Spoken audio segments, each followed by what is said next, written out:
It's nefarious, man. Like, the brain works in fucked up ways. The mind is one of the most deceiving, manipulative pieces of equipment, flesh, human bodies on earth. I never have trusted my brain. All of that weight lives in your head, and you are the decision maker. Psychology of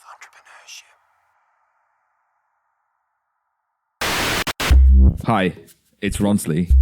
If this is your first volume, welcome. This is a weekly series where I go inside the mind of an entrepreneur, artist, athlete, academic to decipher what is the psychology of our decisions. As we are in insane times and topic on everyone's mind is COVID-19 or the coronavirus, let's start there. Right now, scripting this makes me want to look at the stats because yesterday, the world just crossed over 1 million cases of the coronavirus. Let's see where we are at today. Today, the 4th of April, 2020, at 11:34 a.m. Brisbane time, there are a total of 1,098,025 cases. The crazy thing is, when I first checked, it was 19 cases less than the number I just stated. Then I decided to refresh the page because I wanted to check whether there was any changes. And if you haven't listened to the last volume, well, I think you should because it is all about the coronavirus. Right now, there are 723,319 corona cases worldwide. Of that, there's a total of 33,993 deaths and 151,804 that have recovered. Of the 185,797 cases that are closed, 82% of those have recovered and 18% of those have died. We were actually warned about this. We were warned about this a while ago. This is a Vox interview of Bill Gates 4 years ago. Why don't you describe for me, as vividly as you can, what it is you're worried about, what it is that the nightmare scenario looks like? Fortunately, there's very few things, and most of them are very low probability. Some big volcanic explosion, gigantic earthquake, asteroid. But at least in the nuclear case, you've got to say we take it quite seriously. We budget a lot of money, have a lot of people who think about nuclear deterrence, and I'm very glad that work's being done. And I rate the chance of a nuclear war in my lifetime as being fairly low.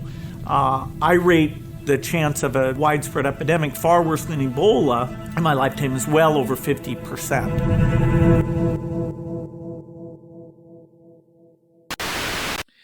It is hard to keep up with how quickly things are changing, even though in general, things change for us quite quickly anyway. Entrepreneurs I'm talking about, mothers, parents, athletes, artists fall into that same category. We don't know what to really expect usually, and we constantly are dealing with change around us. Others don't, and I suppose they find it hard to adapt to these times. And even though we have sometimes, we find it hard to adapt to these times. And also, if you're finding it hard, reach out to someone. Get clues on why your mind goes through the same thoughts on repeat and why you feel certain emotions irregularly. Break that cycle. Small, baby-sized, brave steps. Anyway, today we go inside the mind of the creator of Thailand's leading suppliers for medical equipment, but also has other companies that lead the way in energy and transport. Actually, it is kind of appropriate that we hear this volume because it follows from one of the coronavirus, because I want to ask you this one question for the whole time you listen to today's volume. When this whole thing is done, how do you want to be remembered? That question isn't one to be taken lightly, and when I mean remembered, I mean remembered by you, by the people you care about the most. So when I say it is appropriate, it is because anyone who meets this person will remember him for his kindness. His name is Noom Dara. Well, actually, his friends and family call him Noom. His actual name is Nantia Darakananda. But I will refer to him as Noom through this whole volume. Noom How would you describe what it is that you do?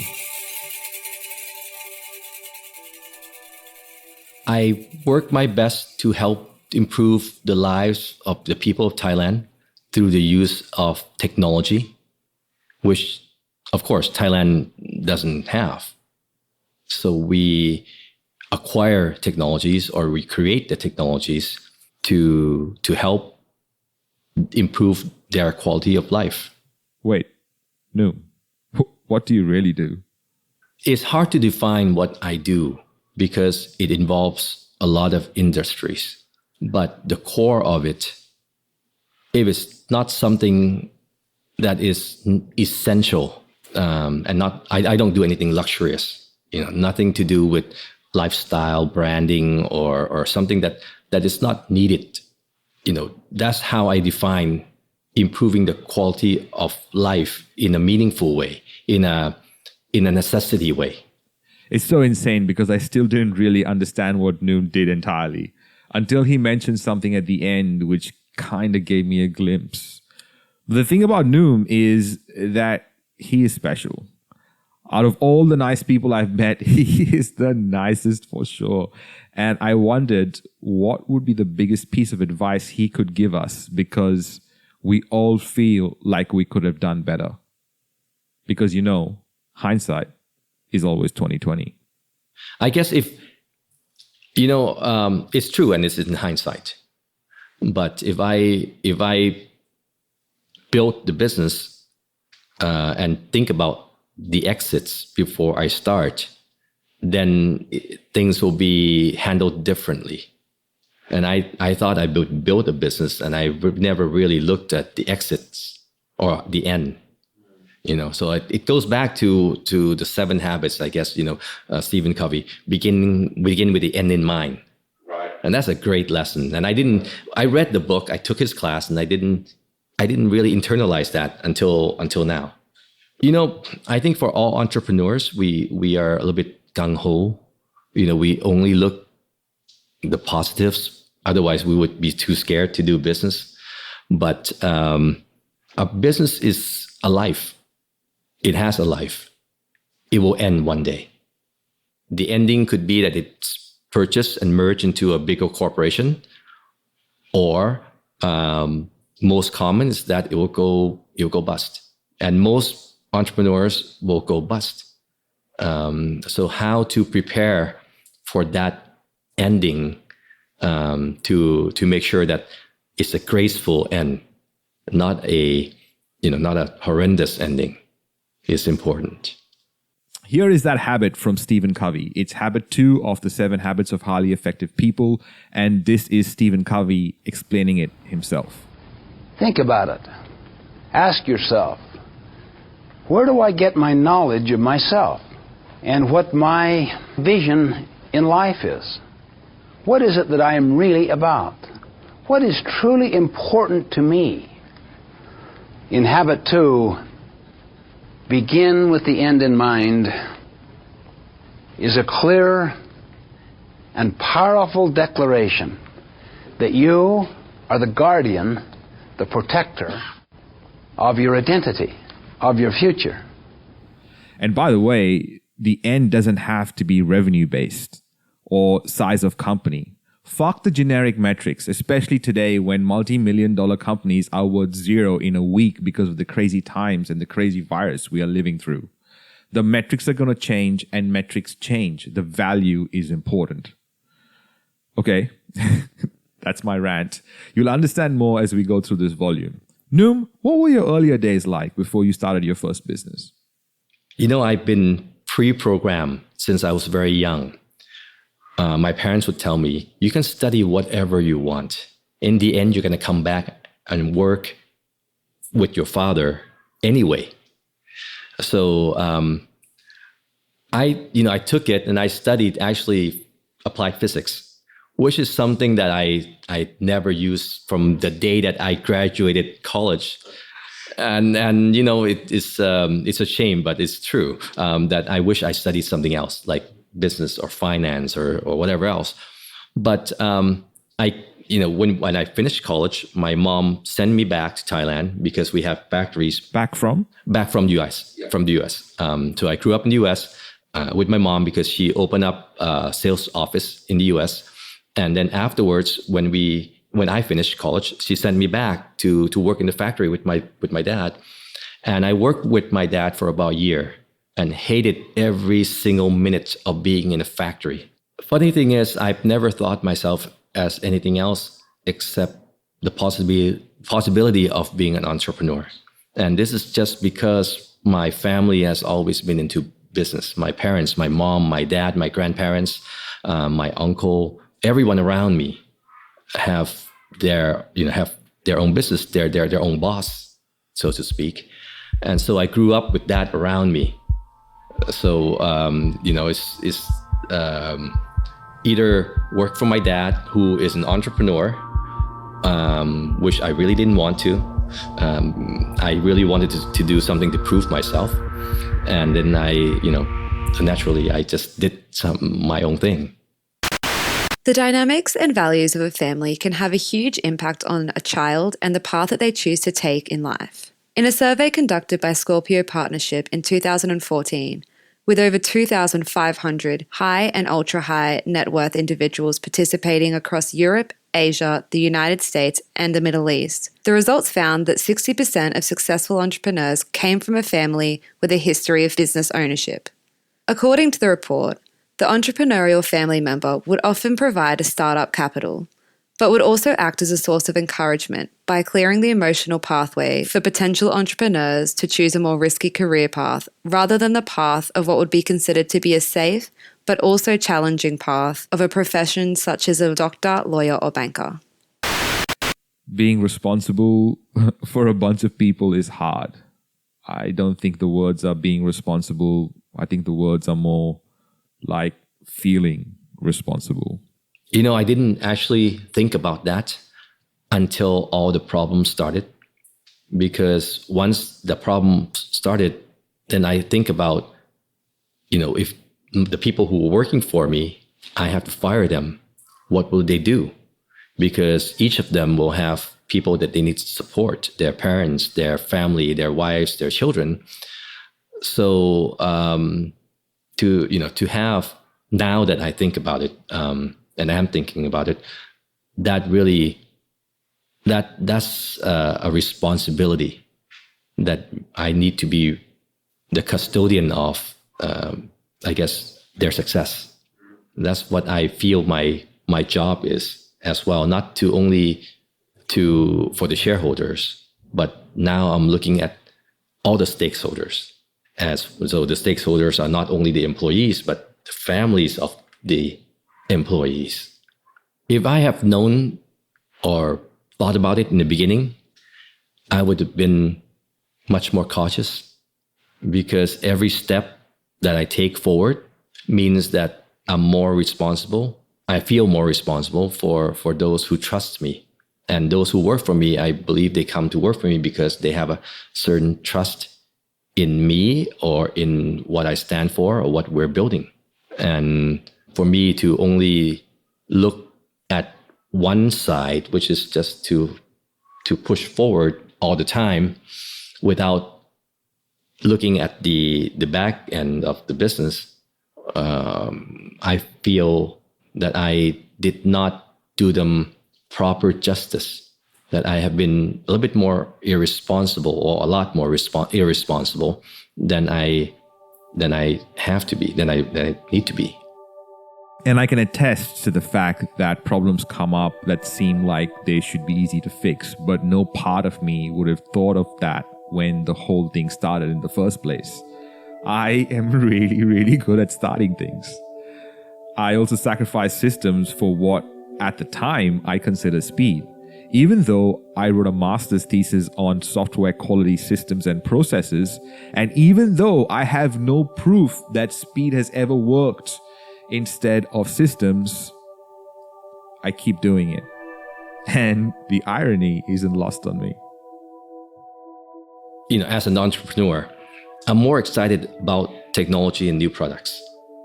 And I'm always searching and looking for for interesting technology and so forth. But I did not pay enough attention on the back end. I did not get the check and balance in order. I did not get all the systems and the processes in order. So that was a painful lesson that I went through, and I wish I had put more attention and gotten all of this in order before I expanded, because there's always new business to be made. But without the great and good, I guess, systems, you're just building a house of cards, which when it collapses, it's just a house of cards that just falls right down. So for someone like me who loves to start things, knows the value of systems and processes, how would I scale if I had to, quote unquote, go fast? As all of us do, we think about the value that we add. Whatever business you start needs to have value, and it has to be a substantial amount of value that you add to your product or service. Otherwise, people would not buy or subscribe to your product or service in the first place. And when you have that, I guess, that concept of the value that you add to the business, then you start constructing the framework. How does it work? The business work. I think about what I need to do to get to the point for the clients to buy or subscribe to that product or service. Yeah. And then you have to build the ecosystem around it. Fortunately, I have the back end now. Yeah. So all I need to think about is to look into, okay, so how do I move forward? How do I market the product? How do I educate the consumer or the clients? How do I do the sales? And most of my products are really not B2C, it's more B2B. So how do I approach the B2B clients? Who do I need to talk to? Who do I need to approach? How do I need to get their attention and so forth? And all of that is a process in itself. And that's how I start. And any of my business, there's no overnight success. I've never found a single product or service that I created that is overnight. Some will take 2-3 years at the least. Some have taken me 6-7 years to get traction. I mean, I just kind of have to have faith and believe in the concept of what I'm trying to value, that I'm trying to give. Because if and it's hard. It's not easy, because you go through a lot of obstacles in the way. You have a lot of challenges as an entrepreneur to do anything. Long game. It's all about the long game. Before we go to break, I wanted to get to the part of what Noom does. Well, kinda.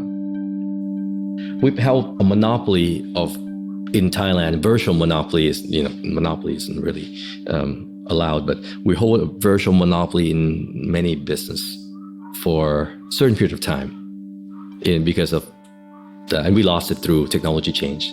But I've gone monopoly for blood testing of HIV and so forth twice. With the mosquito traps, we have also, we were the pioneer. We were the only one who did that.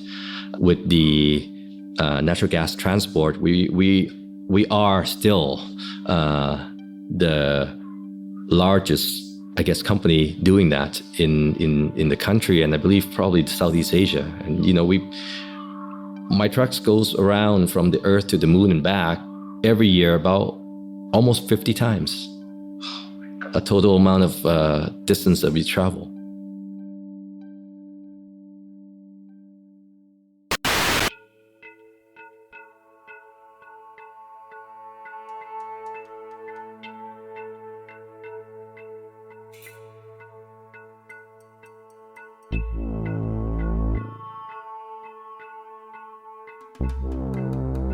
Psychology of Entrepreneurship.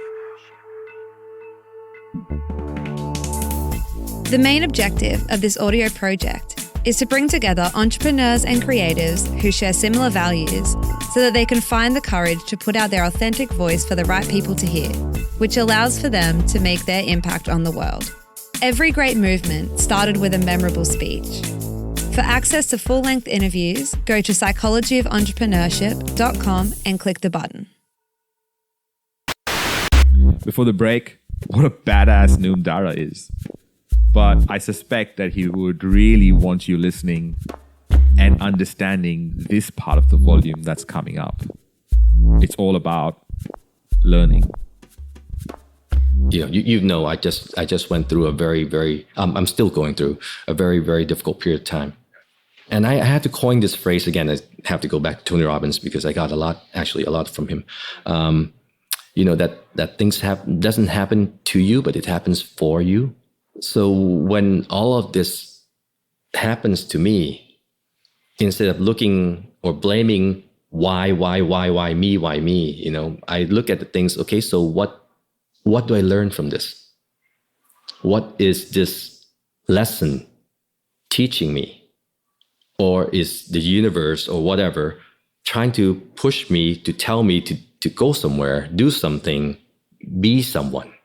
And I have found that by looking at things from that viewpoint, I have sought out and try and worked on self-improvement to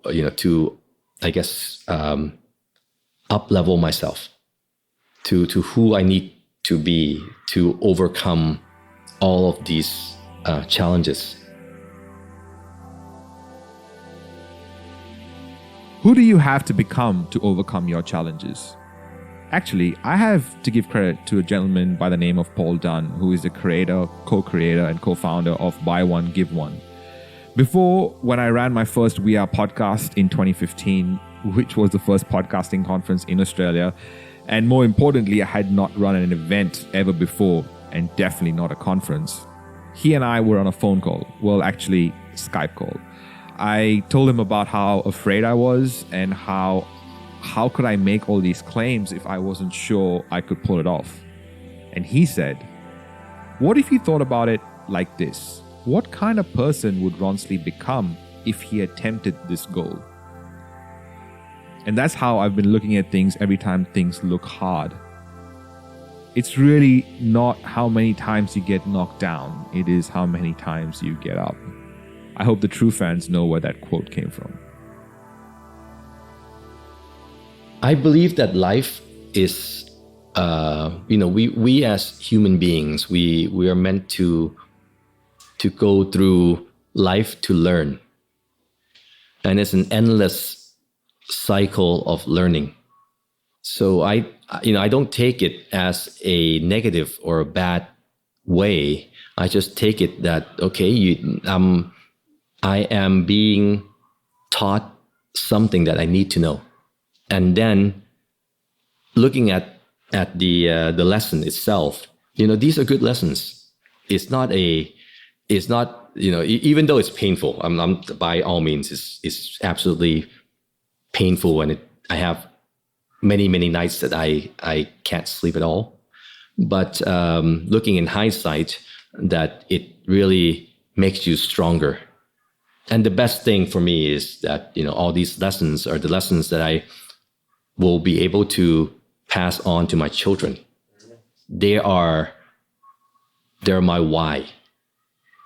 They're the reason why I want to be the best version of myself, so that I can be an example for them to follow, and as well as a mentor for them to learn without having to go through all these things. Of course, they'll go through their own life challenges, but just that if they learn from the mistakes that I've made, they don't have to go through this kind of issues, and they can be fully present to face whatever the issues that they will face for their lives. I'm thinking about the consequence when I don't sleep, when, what will happen if things fail, blah, blah, blah. I think the best for me that I've found to work is that I think about what I need to do my best in preparation for whatever challenge it is. And then, and then adjust when the situation comes. And for me to just worry about the consequence I find it, it doesn't help.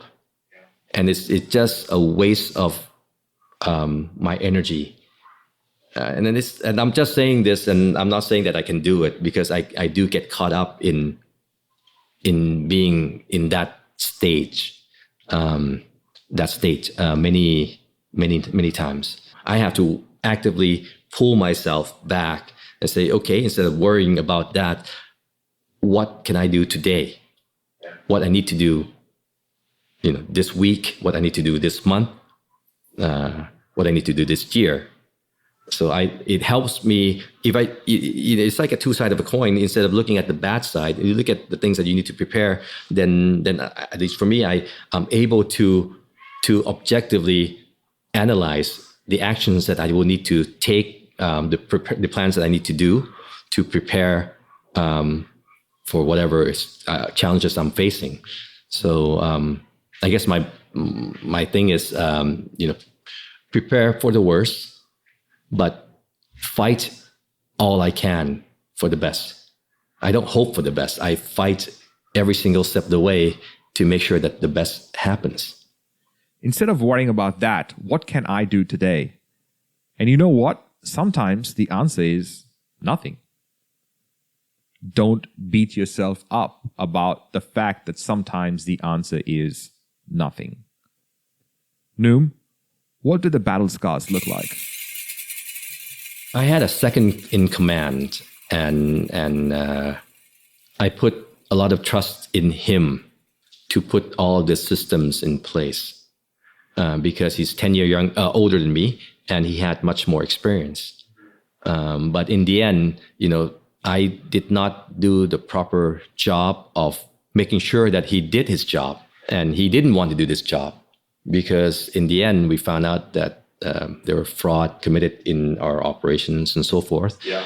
And so to have all of that systems in place, meaning that the fraud could not have been committed, because it would have, they would not have been able to possibly do so. The system would have really caught all of this. So that's why I said what I said about having all the proper systems, a check and balance in place before expanding. Because when you scale, you're basically it's like a race. You are on a constant race, running all the time. You're looking forward. You're not looking back. And if the people in the back are not doing their job, then you have a problem. And I had a problem. Sometimes we don't make peace with something and go to bed because we are tired. But do we really rest? That one night of non-rest becomes 2. It turns into weeks and months and sometimes years. And when we finally arrive at a point to find that out, we get angry with ourselves, and because there's no one else to blame for the situation we haven't made peace with, we blame ourselves and are unkind to ourselves first and then to others around us. Or maybe we get perspective. The perspective that a previous version of ourselves wouldn't have known, I suppose. Sleep and its effect on one's quality of life is often hard to keep in good balance. It's all too easy to fall into a cycle of overworking, overthinking, and undersleeping. In fact, according to data collected by Sleep Cycle, no country out of the 48 countries that participated reached an average of the recommended 7 to 9 hours sleep per night for an adult. Lack of sleep can lead to a range of problems such as irritability, negative mood, depression, lack of energy, and problems with memory, as well as long-term effects such as heart disease.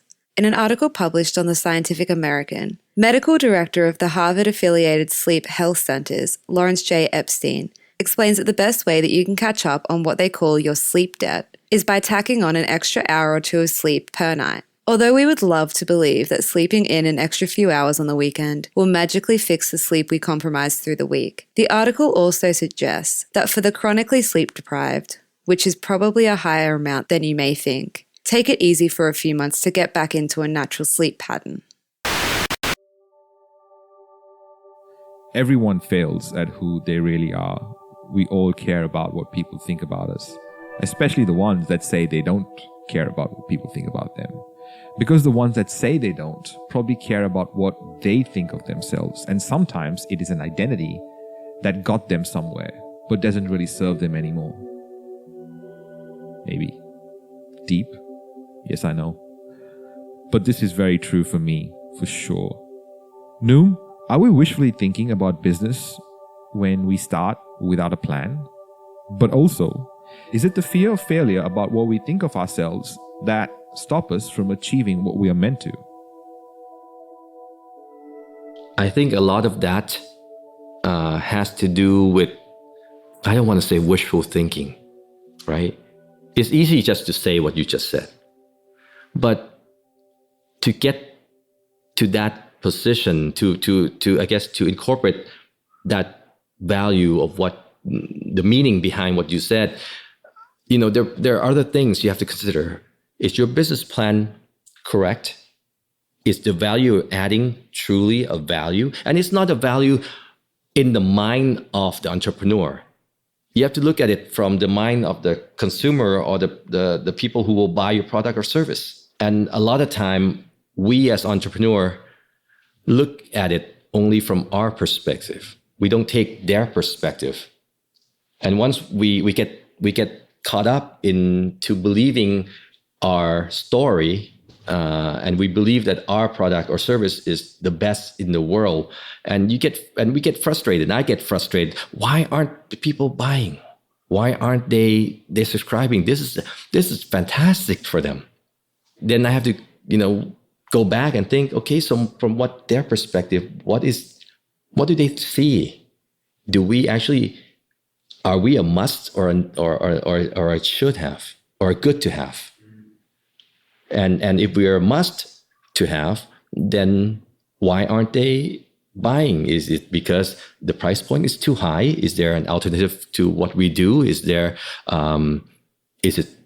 whatever it is that the consumer or the clients are thinking in their frame?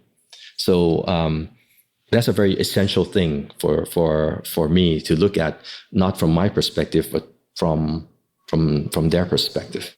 I suppose in the end, it is all about leaving some sort of legacy behind, some sort of spirit behind. Through the ideas we craft, people we inspire, things we do. What determines a life well lived? What's the barometer of a legacy? I contend that your legacy is a book that you write that you never get to read. I only want people to remember the impact I have on their lives. I don't really care for them to remember the success or materialistic things. Again, going back to that, we are only memories, and I want the people to remember me in the way that, okay, this person, what he's done, or the lessons that he's able to pass on, help me meaning that person, in a significant way with my life, with their life. I think that's how I would prefer to be remembered, not for the success, but for what I'm able to make an impact for whoever knows me.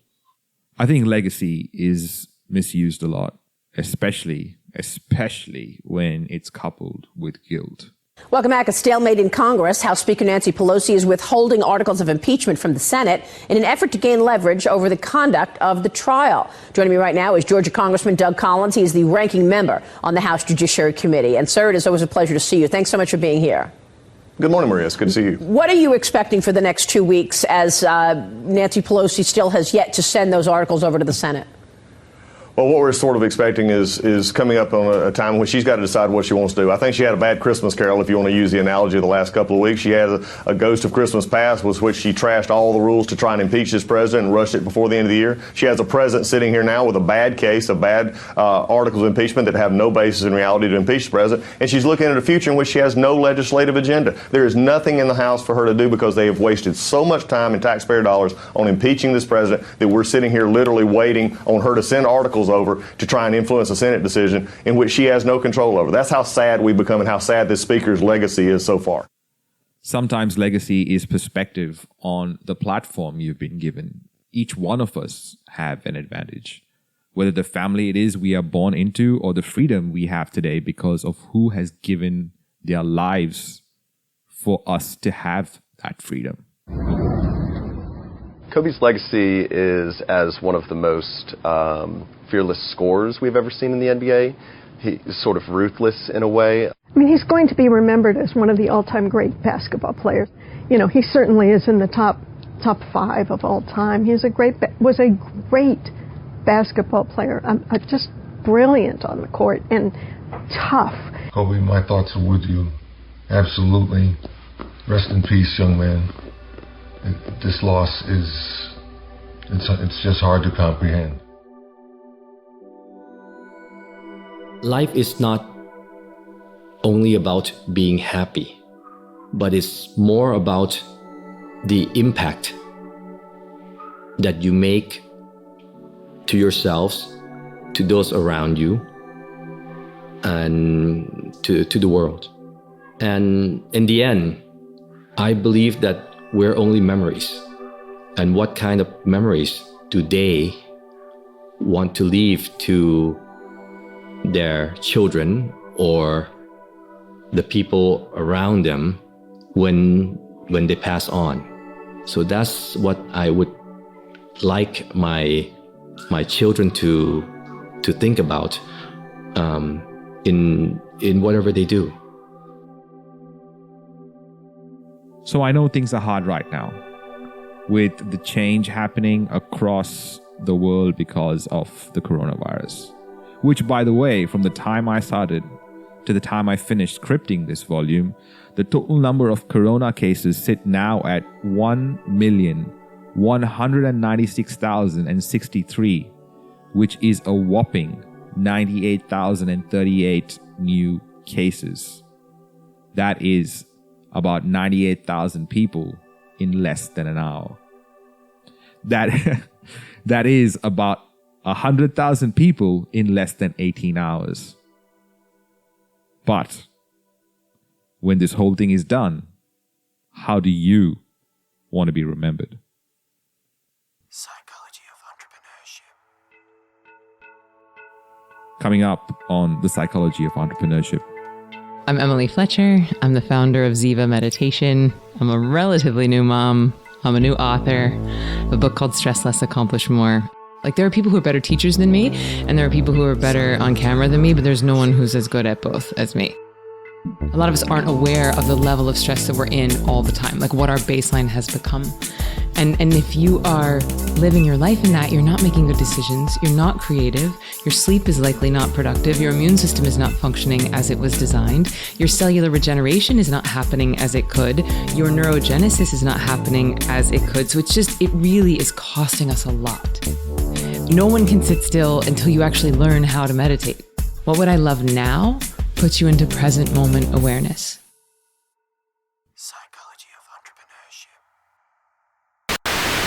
I interviewed Noom because he's a leading entrepreneur in Thailand and across the globe and leads a large team of people. He has the kindest heart and is also passionate about lots of things, including the welfare of the people of Thailand. He is at a point where his company is looking to be listed on the Thai Stock Exchange. This is his first podcast interview and said that he didn't know what value he could offer. Noom is a legend, a connected father, loving husband, and he is my friend. Psychology of Entrepreneurship. This is a Must Amplify production. Special thanks to every guest expert that has appeared on the show. Voiceovers, editing, and sound design by Kelly Bonnyman. Guest research and content by Claire Gould and Corinne Castles. Project managed by Kelly Bonnyman. Produced and hosted by me, Ronsley Vaz. For more episodes and where to listen, go to mustamplify.com/POE. Hey, it's Kaylee from Must Amplify. I'm the sound engineer for this volume of Psychology of Entrepreneurship. I'm part of the team that made this production come alive. I work as a part of a global team with our studios based in West End, Brisbane, Australia. If you would like a podcasting checklist, email me at kaylee@amplifyagency.media. That's KAILI@amplifyagency.media. We specialize in finding your voice and making sure it's heard by the right people. If you are considering whether a podcast is a good idea for your business, check out our other show on shouldistartapodcast.com. Are you still listening? Here's a little gift to you for sticking around. Through the ideas we craft, through the people. No. To a natural sleep pattern. His name is Noom Dara. Actually, his friends call Nanthia Darakananda. I think I got it right the first time. Maybe that bird will stop chirping. God damn.